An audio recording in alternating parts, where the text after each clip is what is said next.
আসসালামু আলাইকুম সম্মানিত মাছ চাষি ভাই বন্ধুরা, যে সকল চাষিরা চিতল মাছ চাষে চিন্তিত তাদের জন্য আজকে ভিডিওতে আলোচনা করব চিতল মাছ চাষ সম্পর্কে একটু যে তথ্য পরামর্শ। যে সকল চাষিরা চিতল অথবা আইর, বোয়াল, কুড়াল, রিডা এই মাছগুলো বিশেষ করে পুকুরে চাষ করতে চান তাদের জন্য সর্বপ্রথম আমি যদি আলোচনা করি তাহলে পুকুর নির্বাচন অর্থাৎ পুকুরে খাদ্য ব্যবস্থা।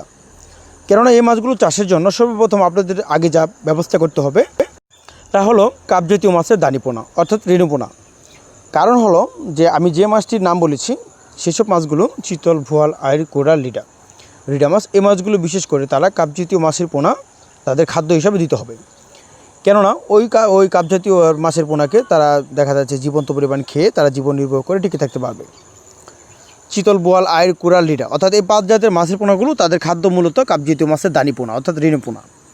তো বিষয়ে আপনাদের ওইদিকে লক্ষ্য রাখতে হবে। সর্বপ্রথম চিতল, বোয়াল, কোরাল, আইর, রিডা মাছ এই মাছগুলো যদি আপনারা নদীর থেকে মাছের পোনাগুলো নিতে চান, নদীর থেকে আমরা সংরক্ষণ করি ছোটো সাইজের মাছগুলো। ওইখান থেকে কিছু পরিমাণে মাছ আমাদের পুষ্করিণীতে রেখে বা আমরা পর্যাপ্ত পরিমাণ যতটুকু বড় করার ততটুকু বড় করে মাছের পোনাগুলো সারা বাংলাদেশের আনাচে কানাচে মাছের পোনাগুলো হোম ডেলিভারির মাধ্যমে বিক্রি করে থাকি। যে সকল চাষি চিতল, ভোয়াল, আইর, কোরাল সকল ধরনের মাছের পোনা নিতে চান তাহলে আপনারা নিতে পারেন। কেননা এই মাছগুলো পুকুরে চাষের জন্য অবশ্যই বড় পুকুর নির্বাচন করতে হবে আপনাদের, যে পুকুর আয়তন বড়। তো চিতল অথবা বোয়াল, কোরাল, রিডা এই মাছগুলো প্রতি শতাংশে চাষ করা যায়, যেমন 30 থেকে 35টা বা 40টা করে পার পিস হিসেবে মাছগুলো চাষ করা যায়।